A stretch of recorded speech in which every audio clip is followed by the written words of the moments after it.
So today is going to, yung challenge na what's in my bag. So let's start, but before we begin, sorry sa mga ingay kasi nag-aano ko ng music. Ayan. Ayun yung music. Ayan.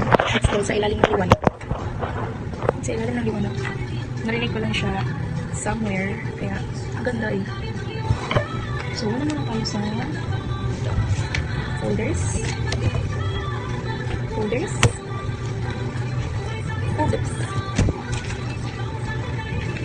Kasi envelope. Compilation sa math ko. Ayan. And module. So, I'm a grade 10 student. So, meron din tayo dito notebooks. Let's see the notebooks.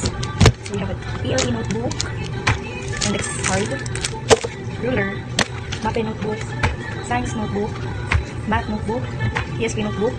So, kung nagtataka kayo kung bakit, lima lang yung notebook natin, is because yung AP namin, hindi siya magiling mag-take notes, kasagaran ginagawa niya is nagpapagawa lang ng mga activity. Sabi niya, mag-prepare lang daw kami ng 200 plus long band paper. Kasi puro activity yung pinapagawa niya sa amin. Activity, projects, roleplay.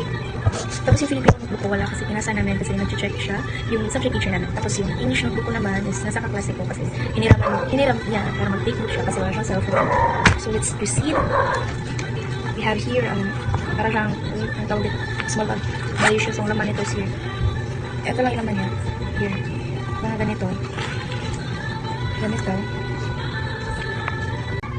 So, ito is mga activity sa EP noong first quarter. Ganun. Activity sa first quarter. Marami ito guys. Hindi ko na lang iisa-isa rin. Tapos we have also here dito tasan yung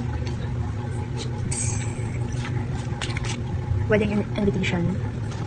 Cherries. Hindi talaga ito wedding invitation. At yung mga naman ito. Papers. Then, yung mga sa naman pieces ng first quarter, first day of school, or first week, second week of school. Dito ko nung naman para hindi mawala lahat. Or siyang wedding invitation or debut invitation. We have also here ay pencil, fastener, ball pen, colors, may ruler din.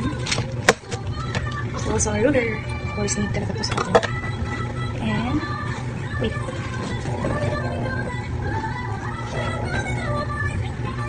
We have also an umbrella. Of course, kailangan natin ito in case umulan. At least mayroon tayong umbrella.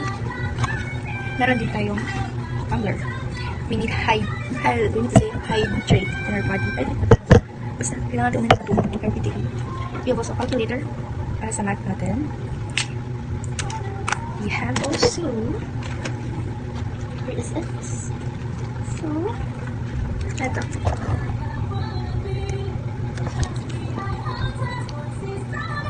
Ay, di ko ito ng grade 9 ako. Sorry for bad quality of the picture. So, yun lang naman ng bags ko. And kakatapos ko lang din gumawa ng activity sa mga Filipino.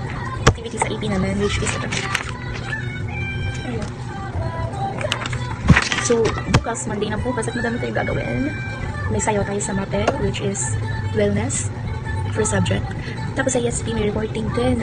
Tapos, sa English, may reporting din tayo. Sa Filipino, mag-roleplay tayo ng Romeo and Juliet.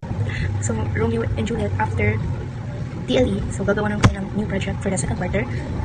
So, as you can hear, ayan. Ang ganda, gusto ko yung music. Narinig ko lang siya somewhere nung pumunta kami sa palengke kasama ate ko. Tapos narinig ko lang siya kasi nag-practice din kami sa palengke for the roleplay and sayaw at sa sporting. Narinig ko lang siya dun kayo. Kuryoso. Hindi mo lumalabas sa kabista ko. Kuryoso ko kay nindot kayo siya nga tukalat. Wala, kailangan ko suka. Yung start ng school namin is 1:45 PM ng hapon, tapos uwian namin is 8:45 PM ng gabi. So, it's more bukas or next week, 7 PM kami uuwi, and 30 minutes per subject lang. So, I hope you enjoy my vlog about what's inside in my bag. I hope you like it.